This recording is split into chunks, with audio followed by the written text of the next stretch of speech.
दोस्तों आपने सुना होगा कुत्ते वफादार होते हैं और बहुत से लोग अपने घर कुत्तों को पालते हैं जो इनसे वफा करते हैं। मगर अरब के लोग ऊँटों से प्यार करते हैं और ऊँट भी इनसे इतनी ही मोहब्बत करते हैं।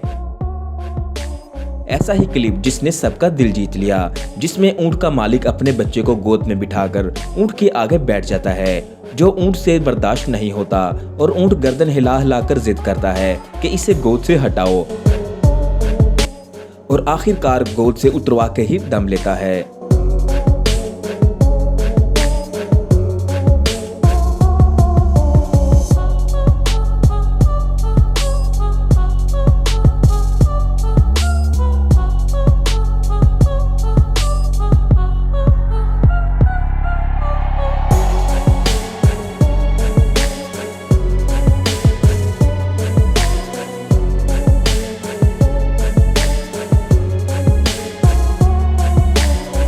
हमारे चैनल को सब्सक्राइब करें ताकि हमारी न्यू वीडियो आपको जल्द से जल्द मिल सके।